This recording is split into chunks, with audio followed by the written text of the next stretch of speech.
Vamos a hablar con Carlos Bianco, jefe de asesores del gobernador de la provincia de Buenos Aires. Buenas tardes, Carlos, ¿cómo estás? ¿Qué tal? Buenas tardes, ¿cómo están? Bien, bienvenido. Quería hablar con vos porque tengo entendido que una de las propuestas de Néstor Grindetti para la provincia de Buenos Aires es cerrar el programa Puentes, que es un programa que sirve para llevar a cabo carreras universitarias, ¿no es cierto?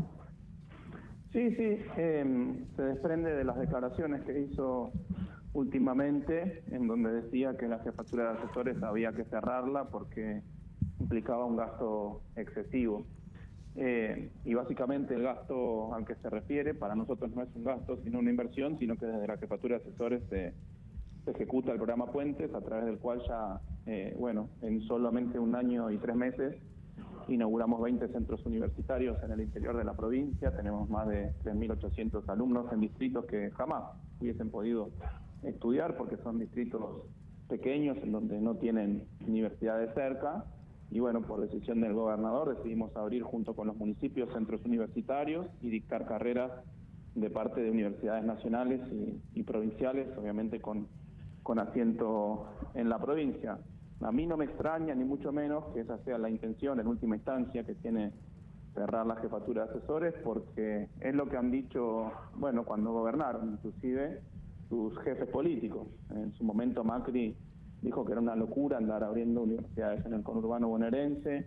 Después Vidal se le escapó en un acto que decía ¿para qué vamos a estar abriendo universidades? Y todos sabemos que los pobres no llegan a la universidad, cosa que primero que es falso y segundo que es prejuicioso.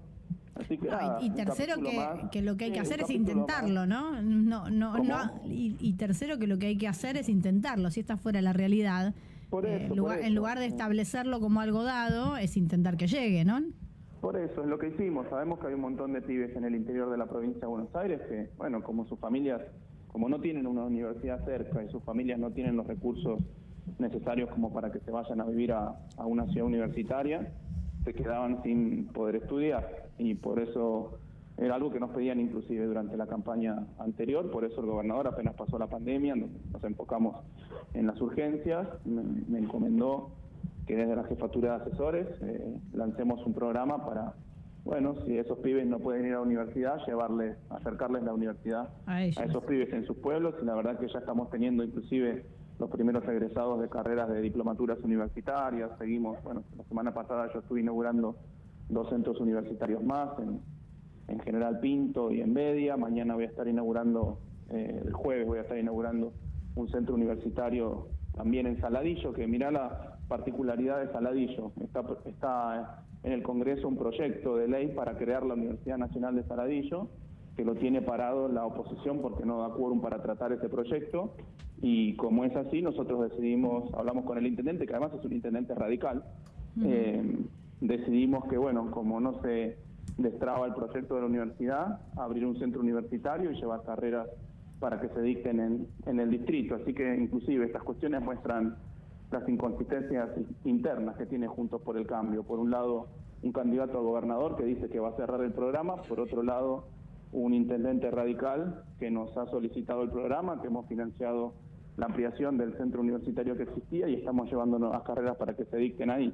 Ahora, yo digo, esto parece sobre todo una postura ideológica respecto de qué pasa con el gasto público y a qué se dedica, ¿no? Básicamente, para ellos es un gasto, y sobre todo la sospecha de que hay una malversación de fondos ahí en la asignación de los presupuestos para la universidad. Ahora, te quería preguntar lo siguiente, porque lo que hubo fueron, primero, así como pasó con los medicamentos del PAMI, que muchas jubiladas salieron a decir, mira, yo me ahorro esto. Hubo muchas personas que estudian en estas universidades que salieron a tuitear, a contar sus historias en primera persona, que me parece que es la mejor manera de probar para qué sirve y cómo funciona, y que esto no tiene que ver con un curro más, digamos, ¿no? Como está, me parece que es la sospecha que intenta sembrar de alguna manera Grindetti, ¿no? Respecto de estas universidades. Digo, si no te conmovió de alguna manera o no te llenó de orgullo, digo, cuando empieza a haber esta reacción de parte de los mismos estudiantes. Sí, es que es la historia de muchos de nosotros. Además, no es que yo me crié en una cajita de cristal y duermo sobre una fortuna familiar, como han hecho toda su vida muchos dirigentes de la derecha. Yo, si no tenía una universidad en Quilmes, no hubiese podido estudiar, porque trabajaba de día y estudiaba de noche.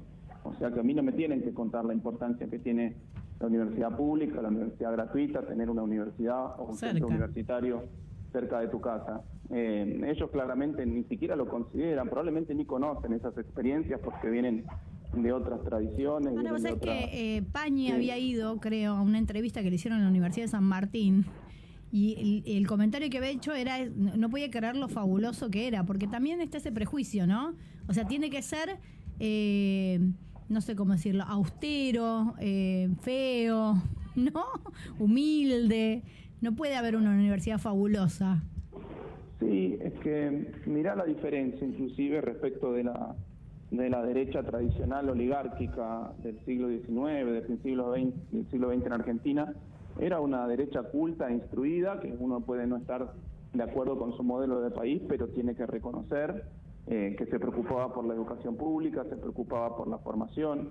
Era una derecha que alentaba la educación inclusive universitaria. En esa época, obviamente, no pública, porque era privada. En la universidad pública se logra justamente allá con la reforma y cogobernada, con la reforma del 18, y recién es con el general Perón en el año 49 que se determina que la universidad pública también pasa a ser gratuita, y eso permite muy rápidamente aumentar la matrícula con los hijos de los obreros, con los hijos de los trabajadores que podían ir a la universidad, y ese es el momento en donde se crea, básicamente, son esos años en donde aparece la clase media en Argentina, y en muchos casos tiene que ver con una clase media profesional, formada en las profesiones liberales en muchos casos, pero también con una formación técnica que le permitía tener una mejor calidad de vida, mejores ingresos, acceso al conocimiento. Lamentablemente la derecha actual, la derecha moderna, que es el macrismo y es Milei, y es la Libertad Avanza, es una derecha ignorante,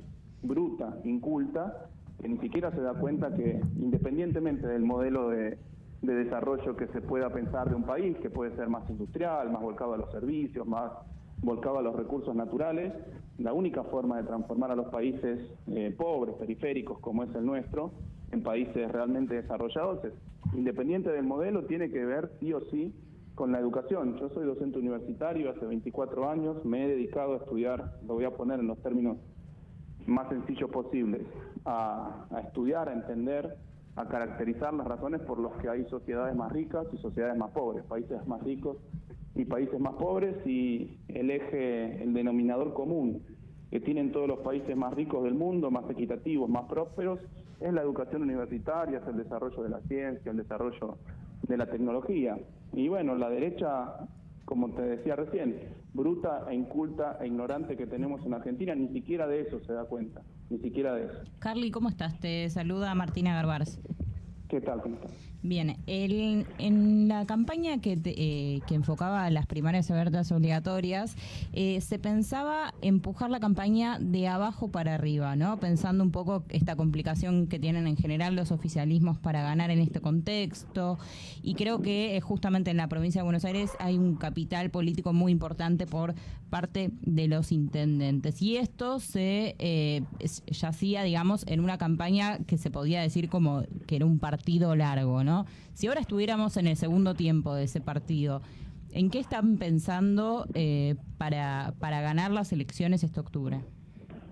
Mira, yo creo que no es solo de abajo para arriba. Me parece que esta campaña, esta elección se gana con todos los factores, con todos nuestros referentes, militando, recorriendo, dando respuestas a los problemas de la sociedad.